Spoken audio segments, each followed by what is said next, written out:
Walk to the spot where the toddler upstairs says she spotted dragon babies, which turn out to be a sleek black and orange cat and 3 small kittens, 2 orange, 1 black, behind the raised vegetable beds. Contact local animal shelters, none of whom have room.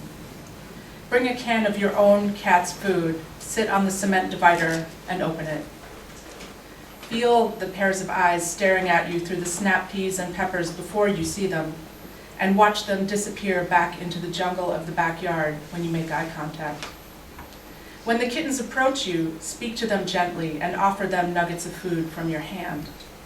Shake a bag of dry food so that they will learn to associate the sound of it with food and will come out from their hiding place when they hear it.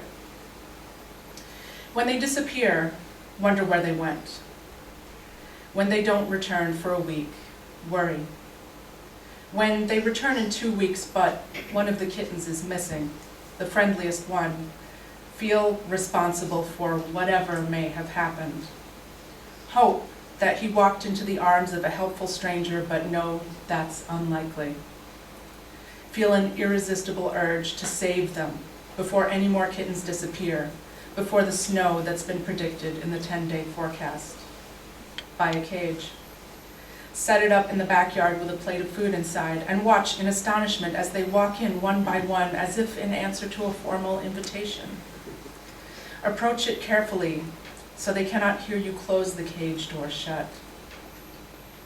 Feel a pang of guilt as the kittens climb frantically up the sides of the cage trying to escape. Be surprised it was that easy to trap them. When it snows the next day, be glad you did. Take them to the vet. Learn that they have 3 kinds of worms and the mother is slightly anemic. Have the mother spayed and her ear tipped, a procedure where a small piece of the left ear is cut off to give a visual indicator that a feral animal has been trapped, neutered, and released. Be unsure of her future, since you don't know if she'll be able to live indoors with your 2 other cats, a full-grown tabby and a half-grown gray and white cat, both adopted from the local no-kill shelter. Turn your home office into a rehabilitation center for the mother and her kittens. Spend time there every day until the kittens instinctively come out of their hiding spot and climb into your lap, purring like tiny fur machines. Do not name them, for fear of growing too attached to them.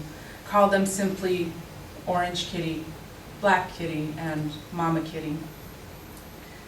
Feel the emptiness when your next-door neighbor, who'd followed your progress in the backyard and had conversations with you from the other side of the fence that separates your property from his, adopts Orange Kitty.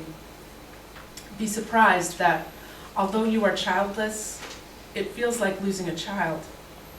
Stare out the window in the hopes of catching a glimpse of Orange Kitty sitting in the neighbor's window, and feel your heart leap at the sight of him, then fall. When you find a home for Black Kitty, brace yourself for the loss. On the ride home from delivering Black Kitty to his new home, find yourself saying aloud, "Next time I'm keeping him," as if this were a dress rehearsal. At home with Mama Kitty, resent her for being feral, for not allowing you to pick her up and hold her like the kittens did, for being difficult. Notice the only evidence that she lives in your office. The food in her dish disappears, and like a scatological miracle of transubstantiation, small turds appear in the litter box. Wonder if you will ever see her. Spend time in the office reading and doing paperwork in the hopes that she will grow used to your presence and become impatient when she doesn't. Contact a cat shelter for advice and spend time drawing her out from under the bed with a cat toy that looks like a fishing rod with a feather at the end of it, which she follows with her eyes, but nothing else. Wonder about the parallels between Mama Kitty and yourself. You are also hard to reach and slow to trust. It takes months for you to feel comfortable at a new job, sometimes years. And coworkers are always surprised to find out that you perform in front of people, reading your material on stage in front of strangers, because they can't picture it. The day she first reaches a paw up to bat the feather at the end of the toy, feel as proud as if you just watched your own child perform in a piano recital. decide to keep her. Note that your half-grown gray and white cat has connected with her. He still needs a mother. She's been separated from her babies and needs someone to look after. Protect her from your tabby, who hisses at her mercilessly, even through closed doors. Try to reason with your tabby. Say things like, "You were once just like her. We found you in a shelter."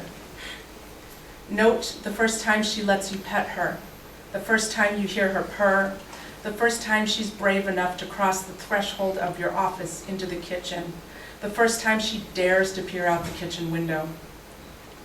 Become more attached to her than you thought was possible.